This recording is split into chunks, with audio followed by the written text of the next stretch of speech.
नाय वासुदेवाय हरे परमात्मे प्रणतः क्लेशनाशाय गोविंदाय नमो नमः। मेरे बांके बिहारी लाल, मेरे बांके बिहारी लाल, तू इतना ना करियो श्रृंगार, नजर तो है लग जाएगी, नजर तो है लग जाएगी। मेरे बांके बिहारी लाल, तू इतना ना करियो श्रृंगार, नजर तो है लग जाएगी, नजर तो है लग जाएगी।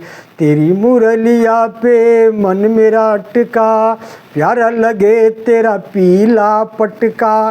तेरी टेढ़ी मेढ़ी चाल, तू इतना ना करियो श्रृंगार, नजर तो है लग जाएगी, नजर तो है लग जाएगी। मेरे बांके बिहारी लाल, तू इतना ना करियो श्रृंगार, नजर तो है लग जाएगी, नजर तो है लग जाएगी। तेरी सूरतिया पे मन मेरा अटका, प्यारा लगे तेरा पीनीला पटका। तेरे घूंघर वाले बाल, तू इतना ना करियो श्रृंगार, नजर तो है लग जाएगी, नजर तो है लग जाएगी। मेरे बांके बिहारी लाल, तू इतना ना करियो श्रृंगार, नजर तो है लग जाएगी, नजर तो है लग जाएगी। तेरी कसम कमरिया पे मन मेरा अटका, तेरी कमरिया में मन मेरा अटका। प्यारा लगे तेरा काला पटका, तेरे गले बजंती माल, तू इतना ना करियो श्रृंगार, नजर तो है लग जाएगी, नजर तो है लग जाएगी। मेरे बांके बिहारी लाल, तू इतना ना करियो श्रृंगार, नजर तो है लग जाएगी, नजर तो है लग जाएगी। तेरे पायलिया पे मन मेरा अटका, तेरे पायलिया पे मन मेरा अटका। मीरा को लग गया तेरा चस्का, मीरा को लग गया तेरा चस्का। तेरे चरणों में जाऊं बलिहार, तेरे चरणों में जाऊं बलिहार, तू इतना ना करियो श्रृंगार, नजर तो है लग जाएगी, नजर तो है लग जाएगी। मेरे बांके बिहारी लाल, तू इतना ना करियो श्रृंगार, नजर तो है लग जाएगी, नजर तो है लग जाएगी, नजर तो है लग जाएगी। नमो भगवते वासुदेवाय, नमो दिव्य महादिव्य शिवाय सत्यम नमः। नमः प्रकृति भद्राय नीता प्रणताम जयंती मंगला काली भद्रकाली कपालिनी दुर्गा क्षमा शिवा धात्री स्वाहा सुधा नमस्ते। सज्जनों, आप देख रहे हैं हमारे अनंत पत्र न्यूज़ चैनल पर श्रीमद् देवी भागवत महापुराण की कथा 8वें स्कंद की कथा शुरू होने जा रही है। आइए चलते हैं सीधा कथा की तरफ। भगवान वेदव्यास जी कहते हैं, हर जन्म में मैं आपको विस्तार से भगवती की कथा सुनाता हूँ। ब्रह्मा जी के पुत्र मनु हुए और मनु और शतरूपा ने देवी भुवनेश्वरी की बड़ी सुंदर आराधना की। उनसे सृष्टि की वृद्धि और संचारण का वरदान मांगा। जब मनु महाराज ने ब्रह्मा जी से सृष्टि की विस्तार के संदर्भ में याचना की कि आप मुझे स्थान दीजिए, मैं सृष्टि का विस्तार करूं, ब्रह्मा जी चिंतित हो गए। उन्होंने भगवान नारायण का स्मरण किया। उसी समय ब्रह्मा जी के नासिका के अग्रभाग से भगवान नारायण वाराह रूप में प्रकट हो गए। उन्होंने जाकर के हिरण्याक्ष का वध किया और पृथ्वी को यथास्थान स्थापित कर दिया। मनु एवं शतरूपा जी ने मैथुनी सृष्टि का शुभारंभ किया, जिससे उनके 5 संतानें हुई। 2 पुत्र हुए, प्रियव्रत और उत्तानपाद, और 3 कन्याएं हुई, आकुति, देवहूति और प्रसूति। आकुति का विवाह रुचि प्रजापति के साथ हुआ, देवहूति का कर्दम ऋषि के साथ हुआ और प्रसूति का विवाह दक्ष प्रजापति के साथ हुआ। आकुति के गर्भ से साक्षात भगवान नारायण के रूप में प्रकट हुए। देवहूति के गर्भ से भगवान कपिल मुनि प्रकट हुए, जिन्होंने संख्या सांख्य शास्त्र का विस्तार किया। प्रसूत ने अनेक कन्याओं को जन्म दिया। प्रियव्रत जी का विवाह प्रजापति विश्वकर्मा की पुत्री स्मृति से हुआ। उनके 10 पुत्र हुए, जिनमें 3 बैरागी हो गए। 7 को 7 द्वीपों का अधिपति बना दिया गया। प्रियव्रत की दूसरी पत्नी के गर्भ से 3 पुत्र हुए। उन उत्तम, तामस और रैवत ये मनमंत्रों के अधिष्ठाता बनाए गए। एक बार फिर प्रियव्रत जी महाराज ने विचार किया कि रात क्यों होती है।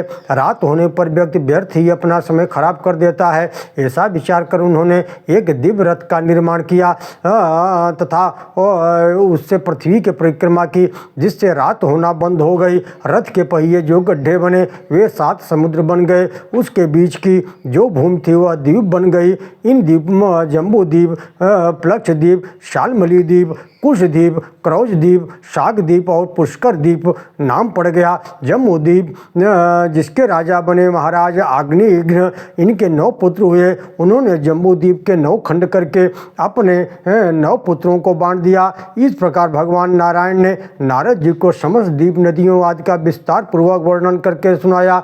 आगे भगवान नारायण नारद जी से कहते हैं, मैं आपको सूर्य की गति का वर्णन करता हूँ। 2 प्रकार के लोग हैं, प्रकाशित और प्रकाशित। भगवान सूर्य के उदित होने पर जहाँ प्रकाश होता है उसे प्रकाशित लोग कहते हैं, और जहाँ प्रकाश नहीं होता है वे अप्रकाशित लोग कहे जाते हैं। इन दोनों के मध्य में एक लोक है जिसे लोकालोक कहते हैं। वह सुमेर पर्वत का स्थान है। भगवान कहते हैं, स्वर्ग और पृथ्वी के बीच जो ब्रह्मांड है इसके मध्य भगवान सूर्य निवास करते हैं। सूर्य मंडल की दूरी इस ब्रह्मांड से 25 करोड़ योजन की है। भगवान सूर्य का प्रादुर्भाव हिरण्मय ब्रह्मांड से हुआ, इसलिए इन्हें हिरण्मय से भी एक कहा जाता है। ये नेतृत्व के स्वामी हैं। पृथ्वी स्वर्ग के मध्य भाग को अंतरिक्ष कहते हैं। इस प्रकार गृह में सर्वश्रेष्ठ भगवान भास्कर विराजमान है। भगवान के रथ की लंबाई 36 लाख योजन और चौड़ाई 9 लाख योजन है, और गरुड़ के भाई अरुण इनके सारथी हैं। गायत्री के सहित 7 छंद इनके साथ घोड़े हैं, और 6,000 ऋषिगण सदैव खड़े होकर इनकी स्तुति करते हैं। 9 करोड़ 50 लाख योजन पृथ्वी का नित्य भ्रमण ये करते हैं। ओम नमो भगवते वासुदेवाय।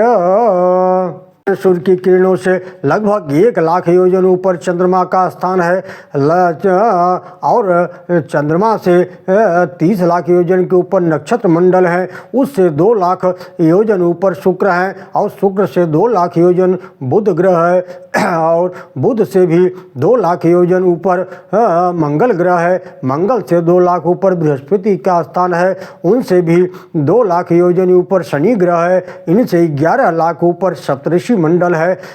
सप्तऋषि से तृतीय स्थान से 13 लाख योजन ऊपर ध्रुव लोक है। इसे विष्णुपद भी कहा जाता है। सूर्य से ये 10,000 योजन नीचे राहु मंडल है। यह 13,000 योजन आकार का है, और सूर्य तथा चंद्रमा से वैर भाव के कारण वह ढकने की चेष्टा करने के कारण यही ग्रहण कहलाता है। राहु मंडल से नीचे सिद्ध चारणों आदि का पावन लोक है। उसके नीचे यक्ष और राक्षसों आदि का स्थान है, और इनसे 100 योजन की दूरी पर पृथ्वी स्थित है।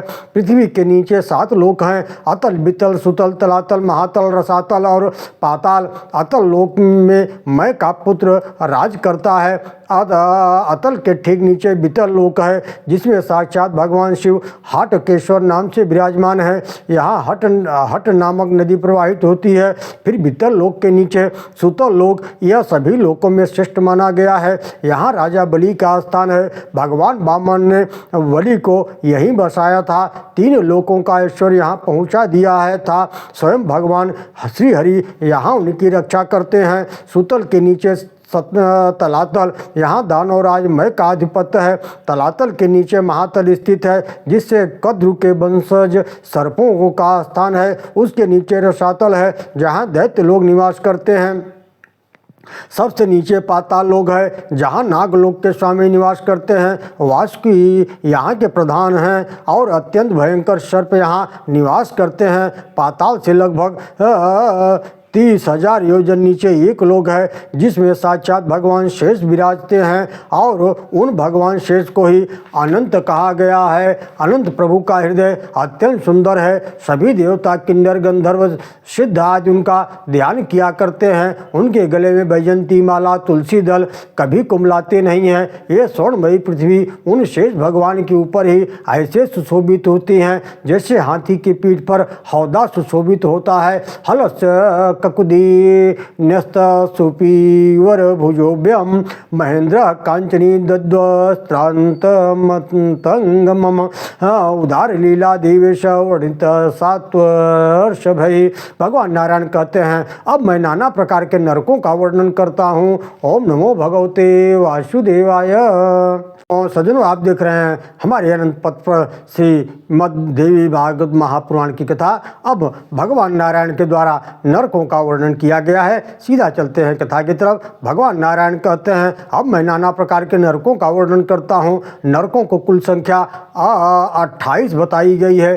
तामृष, अंध, तामेश, रैरव, रौरव, महारौरव, कुंभीपाक, कालसूत्र, असित्र, पवन, शुकर, मुख, अंधकूप, कृमि भोजन, संदेश, तप्त सुरति, वज्र, कंटक, शालमली, वैतरणी, पयोद, प्राणरोध, विशसन, लात्मा, मक्ष, श्राय में यादन, अविच, अयह पान, क्षार, करदम, रक्षोगण, भोजन, शूल, प्रोत, दंत सूक, अवटारोध, पर्यावर्तन, सूची मुख।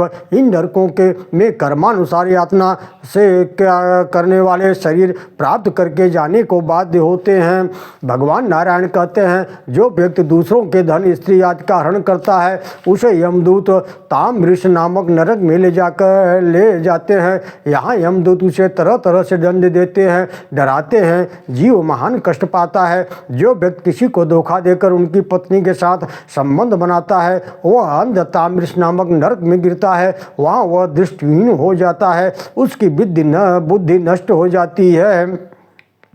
जो व्यक्ति शरीर यह कहता है कि शरीर ही मैं हूँ, ये मानता हुआ केवल अपने ही परिवार के भरण पोषण के लिए प्राणियों से द्रोह करता है, जीवों की हत्या करता है, वह रौरव नामक नरक में पड़ता है। जो अत्यंत क्रोधी होते हैं, जिनमें दया का अभाव होता है, जो मूर्ख, जो पशु पक्षी को मारकर उसका मांस पकाते हैं, उन्हें यमदूत कुंभीपाक नामक नरक में डालते हैं। जो माता पिता, वैद्य, ब्राह्मणों से विरोध करते हैं वे कालसूत्र नामक नरक में डाले जाते हैं। वहाँ पर वे भूख और प्यास से पीड़ित होते हैं। जो व्यक्ति विपत्ति का समय न आने पर भी अपने सनातन धर्म का परित्याग कर देते हैं वे असी पत्र नामक नरक में डाले जाते हैं। यमदूत उनके ऊपर कोड़े बरसाते हैं। जो पुरुष, जो राजा या राजपुरुष धर्म के सहारे लेकर प्रजा को दंडित करता है और ब्राह्मणों को शारीरिक दंड देता है, अपने जनता को शारीरिक दंड देता है, वह महापापी सूची मुख नामक नरक में गिराया जाता है। जो पुरुष इस लोक में खटमल आदि जीवों की हत्या करते हैं वे अंधकूप नामक नरक में पड़ते हैं। जो व्यक्ति थोड़े से धन आदि को प्राप्त कर उसे शास्त्र विहित पंच यज्ञों में के व्यक्त किए बिना ही भोजन करता है वह कृमि भोजन नामक नरक में गिराया जाता है। जो पुरुष अगम्य स्त्री के साथ गमन करता है उसे यमदूत तप्त सूर्मी नामक नरक में गिराकर कोड़ों से पीटते हैं।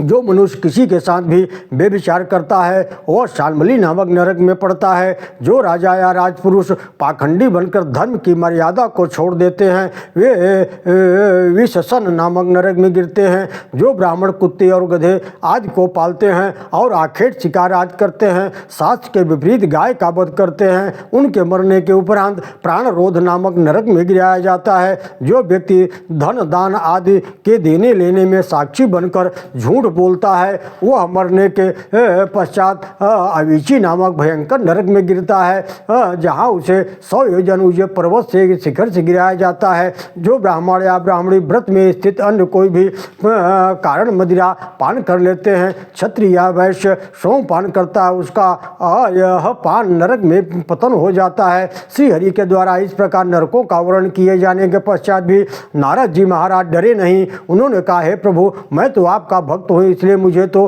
किसी प्रकार का भय नहीं है। लेकिन यह मैं चाहता हूँ कि आप कोई ऐसा उपाय बताइए जिससे मनुष्य नरक में जाने से बच सके। ओम भगवते वासुदेवाय।